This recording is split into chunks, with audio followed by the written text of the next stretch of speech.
Hello everyone, my name is Thomas. I just want to share something here. 2 days ago, I attended a conference organized by a prominent non-profit organization in Vancouver. It was for the immigrant community, their jobs, their career, studies, everything was were the topics. Many famous and important people gave us some valuable insights. So I just want to thank them, and also towards the last session, I think it was the panel thing that happened.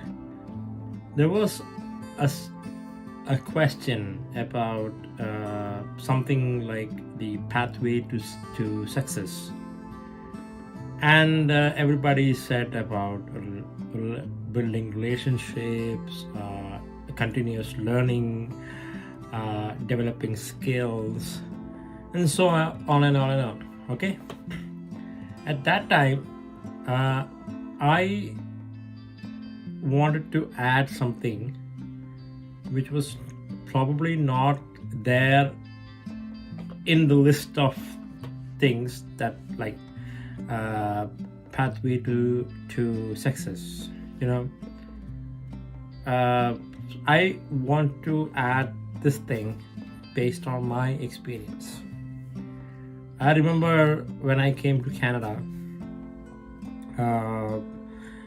I had my first job in YVR airport as the cook. I quit that job and then I moved on to banking, and everybody around me kept saying, so you should stay in the banking sector because it's solid, it's permanent, it has got some good things. Yeah, I acknowledge that, but I had this thing inside me, like I am coming from a banking family. My mom retired as a banker, my uncle retired as a banker, my auntie retired as a banker, and the list goes on. I did my master's in social work, community development, projects, research.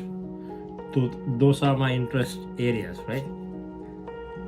And I kept telling those people who told me like I should stick with the banking industry. I said, if I wanted to be in the bank, I could have easily joined in a leading nationalized bank in India itself, like State Bank of India or State Bank of Travancore, and like, because I have a skill, I can do it. If I learn how to do it, I can do it. But that is not my passion.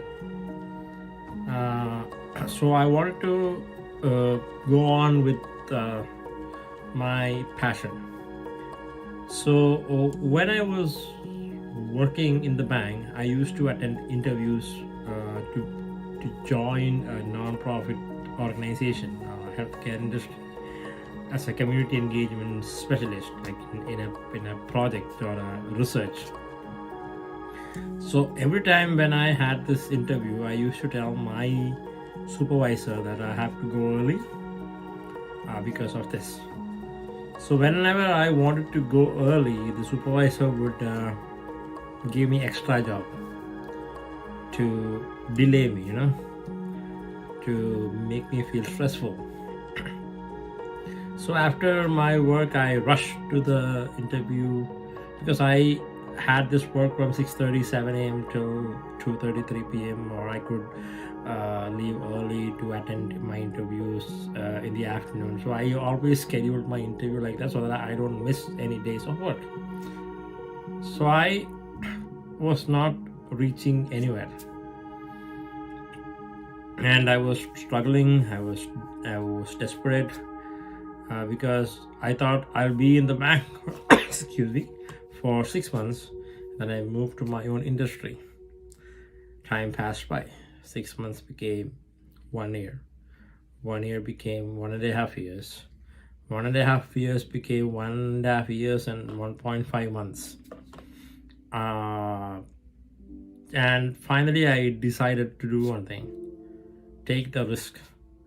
Because when I was working in the bank, I heard this weird rule that nobody can take an off day on Mondays, because it's a branch that operates the corporate accounts, big money, back end office, just stuff like that. So excuse me, I have a bit of a cough and a sore throat.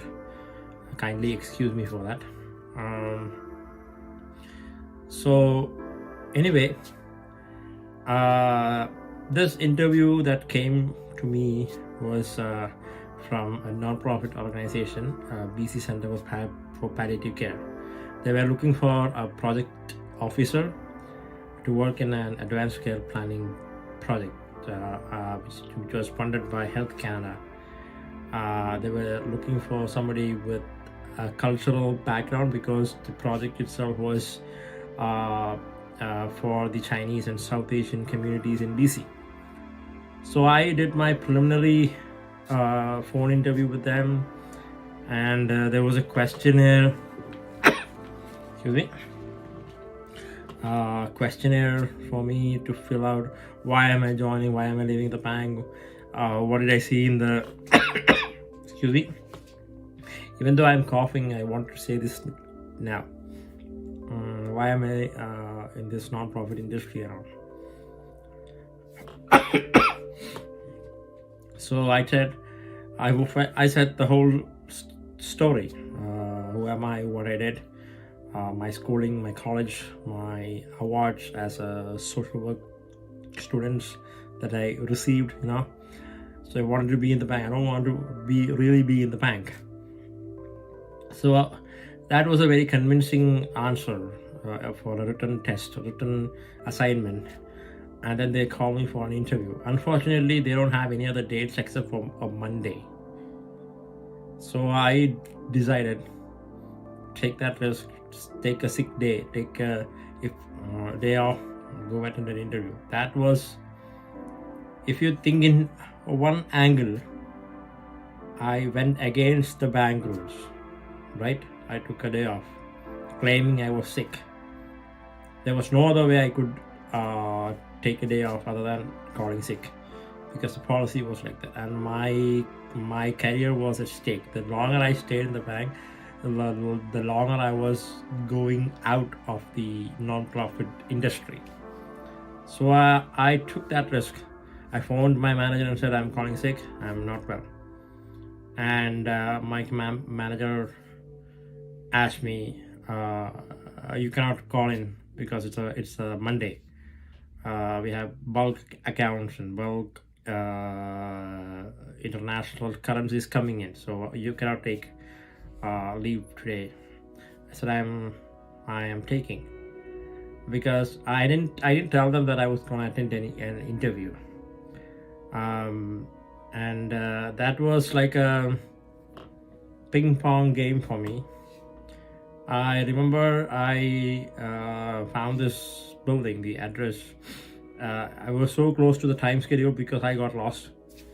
I misjudged the unit number with the street number, with the building number.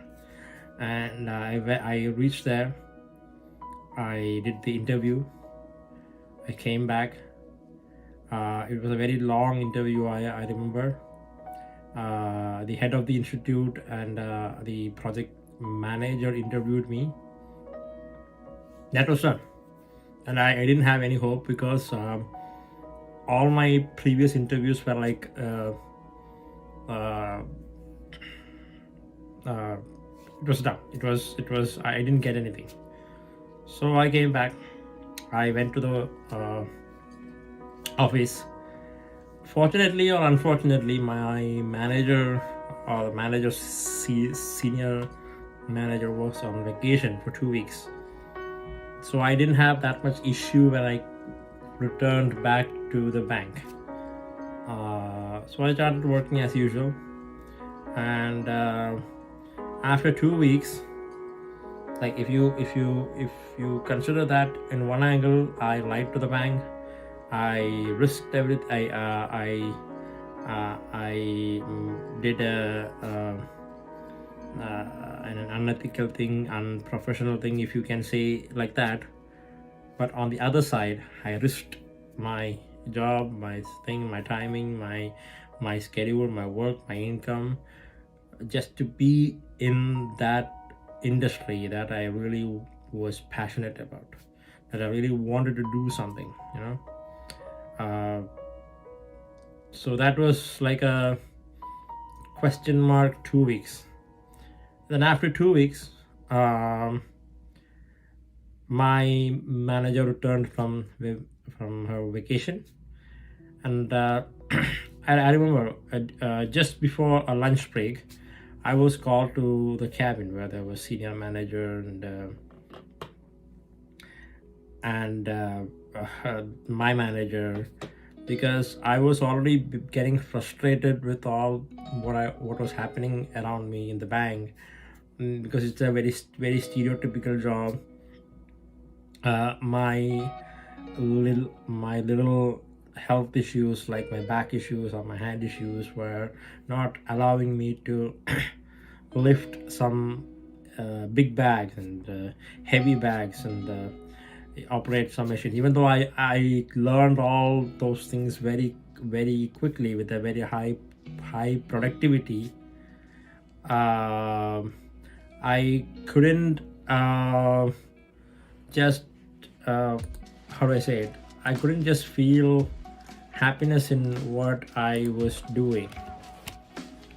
And what I did was, I stopped talking to anybody, and then in that meeting, my senior manager, I remember, assuming that I have some psychological or emotional issues, she gave me a counseling contact number that is given for the staff members of the bank, and she kept telling that I should call them and ask for counseling. And my immediate manager kept saying, if you don't like this job, you have to quit, you have to resign. She kept saying that, resign, you should quit, because you are always having some issues, health issues, that issues, this issues, without even I'm not saying I didn't tell my backstories to, I'm not a guy who tells my stories to everyone. I don't want that in a workplace. And then, without even knowing all that, why am I not able to lift heavy things continuously? She kept saying, resign, you should resign, this is not for you. But I always ensured that I helped the bank whenever the bank needed some expertise. As to say an example, when the entire system was getting reset to an upgraded version of Windows, I was the one who helped the IT team. When certain things, like whenever there was a new initiative, I took that initiative to learn and then move things faster. I was trying to gel in and enjoy my work and do things, but basically my health concerns and my mental health, my passion, everything was bugging me inside the brain, and it was all making me feel more and more desperate. So she said you should resign, and I was so sad. And I didn't say much to them because I knew that they are talking to me with an inhibition, and they want me to quit. That's the whole point. A manager who wants their employee to quit and then they talk to us. There's no way, there's no version of this that an employee can convince that manager, okay, I'm trying to do my work, but these things are like blocking me from doing my work. And I've done some major things here, I've made achievements here, so they won't hear all that. So I was sad. I was kind of mixed emotional feelings of what to do. Then came the twist. During the lunch break, I went to my cupboard, opened my cupboard, I took my phone, excuse me, and I saw a missed call from the organization that I attended my last interview. They left me a voice note as well. I clicked on the voice note, and they said,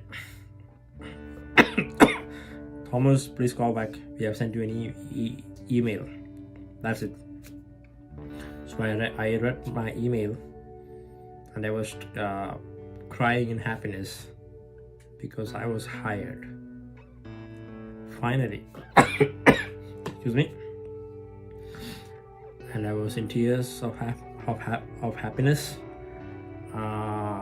Immediately after the work, I phoned them, and the manager who interviewed me said, like, she knows how it feels to be in another industry when you're so passionate about something else.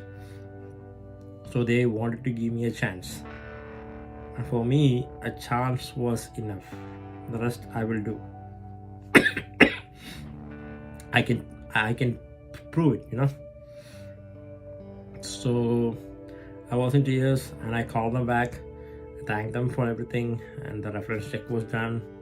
And the reference check was very funny because the only reference I had was from India, from my professor, with whom he taught me, and also I did a research project with him, and from the company I worked as in a CSR project back in India. And I told the non-profit manager that I cannot get a reference from Canada. They said, we don't need that. What will we do with the reference from this bank? But there's no point, right? So that was done. And my thought was, I went home and I typed my resignation letter with 2 weeks notice to the bank, to the manager. So this is what happened. I typed my resignation letter, and I told them, thank you for everything, that now that you asked me to resign, I have made my choices clear. Thank you for everything. It was a wonderful journey. Never keep that hatred in your resignation letter. End your professional life in one organization on a happy note. No matter whatever has happened while you were there in the office or organization, once you have left, once you are leaving, don't keep any negative thoughts about your ex-employees, your supervisors, or the organization itself. And I quit the 2 weeks notice, and apparently my manager again went for a vacation, and the email was sent directly to her, and nobody else in my office knew until the last day of my work in the office. So everybody was in a shock. Of course, a few of my friends knew that I was leaving, and then they gave me a party.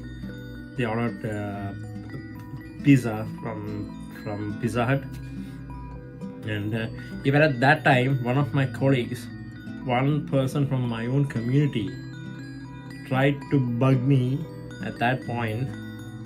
If you leave this bank, it's going to be a very tough job. You will not be able to do it. You will face failure. All the negative thoughts. So I told her, I want to learn. I want to face failures. I want to learn. I want to grow up in life. I didn't come to Canada to live my life inside a bank.